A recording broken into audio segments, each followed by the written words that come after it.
Chapter 1. For the fourth straight day, I walked through the winding corridors of Piedmont Hospital, heels clicking on the tile floor. I had grown accustomed to the smell of antiseptics and the slow, lumbering elevators that carried me to the third floor.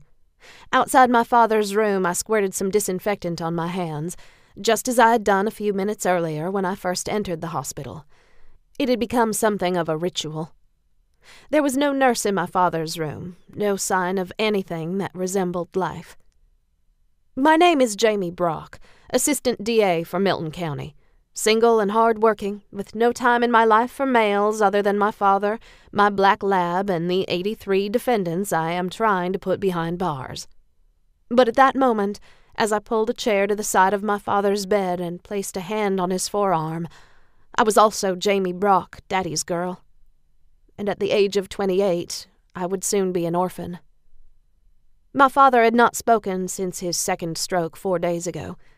The first stroke turned him into a man I did not recognize. The sharp mind and acid wit gave way to a tender and confused man who looked like my father but fumbled with complex ideas. Sometimes he didn't even recognize his family and friends. The second stroke left him comatose. He had been lying here in this same bed, hooked up to these same machines, attended by the same nurses and doctors, for the past 4 days. His primary physician, a competent Indian doctor named Kumar Guptara, told me that my dad would never recover, never give me another reassuring hug. His eyes would never open and sparkle at the sight of his only daughter. He would never again tell me that he loved me. Despite Guptara's pessimism, which was shared by every other doctor we consulted, I half expected my father to someday wake up, unhook the machines, change out of his hospital gown, and walk out of the room even as the nurses called after him to stop. My father was a fighter. It was a trait I had inherited. My brother wanted to pull the plug, but my dad, like most lawyers, had taken care of his client's affairs and not his own. Even after his first stroke, he'd refused to consider his own mortality and sign a living will. Now the doctors were unwilling to cut the umbilical cord to the machines when there was a stalemate among the children, especially when one of the children was a lawyer. And so I rubbed his forearm and tried to ignore the fact that he was wasting away in front of me, losing weight even as nutrition was pumped into his body, the hairy arms becoming drier and more brittle every day. "Hey, Dad, it's Jamie. They say you can't hear me, but who really knows, right?" The room was still, machines pulsating, my father's chest slowly rising and falling. I lowered my voice. 4 more days, Dad. Can you hang in there for 4 more days? After 11 years of appeals, the expert said that this time the date would stick. Antoine Marshall, the man who broke into our home and killed my mother 3 months after my 16th birthday, was scheduled to get the needle.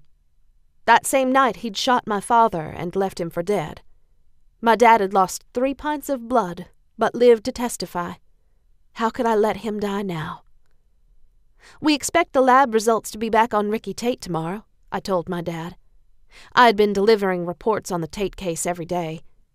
Ricky's death had occurred before my father's second stroke, and we both knew there was foul play. Caleb Tate is already making excuses, says he knew Ricky was addicted to narcotics, but he couldn't stop her. I leaned closer to my dad's ear. "You were right, Dad. He poisoned her. I can feel it in my bones." Caleb Tate had represented Antoine Marshall at his trial. I would never forget the day he cross-examined my father, the only eyewitness to the crime. Dad was a great lawyer, but it's true what they say about the best lawyers making the worst witnesses. It was painful to watch Tate dissect my father's testimony piece by piece. If it hadn't been for Judge Snowden, the jury might have set Marshall free. I took one of my father's hands in both of mine. "I'm going to nail Caleb Tate," I promised him. Antoine Marshall and Caleb Tate were responsible for putting my father in this bed. He had survived the shooting but never fully recovered emotionally. They were also the reason I had been working for 3 years in the district attorney's office and had never plea-bargained a case. Even now, as I looked at my father's pallid face and brushed his gray hair off his forehead, the bitterness ate at my soul like a cancer. My dream was to indict Caleb Tate within 30 days of his former client's execution. My father would not be around to see his daughter avenge the memory of a woman we both loved, but I would do it to honor my father's memory, and I would swear to it on my mother's grave. At home that night, I waited for the latest news report about Antoine Marshall's appeal with a mixture of apprehension and disgust. A friend from the DA's office had alerted me to the story on WDKX. "Shows how desperate he is," my friend had said. The story had run at 6 and was scheduled to air again at 11. An anchor teased the report just before a commercial break, and my palms began to sweat. I braced myself, knowing that Marshall's defense team would stop at nothing. After the break, the station cut to an interview with Professor Mason James from Southeastern Law School, Antoine Marshall's lead appellate lawyer. The interview took place in James's cramped law school office. The man looked more like a UFC fighter than a professor. He wore a tight black t-shirt that showed off a bodybuilder's physique, thick neck, trapezius muscles that stood out like cables, huge biceps, and tattoo sleeves covering both arms. He was completely bald with a dark complexion, square chin, and broad nose that had been on the wrong end of too many fists. He was, I knew, Southeastern's poster boy faculty member, loved by most students but detested by Law and Order alumni like me. A convicted felon who saved a guard's life during a prison riot and was then granted a pardon by Georgia's Pardons and Paroles Board.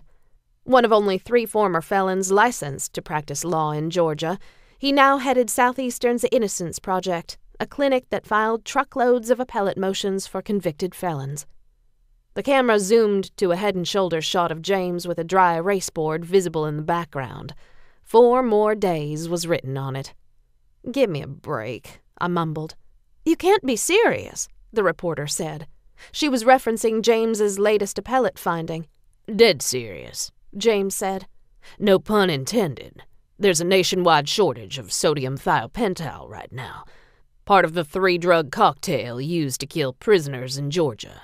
My sources tell me that the state is getting the drug from some fly-by-night supplier operating out of the back of a driving school in England."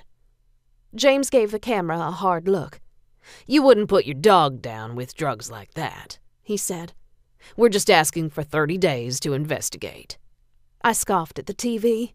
It would be funny if it weren't so heartbreakingly sad.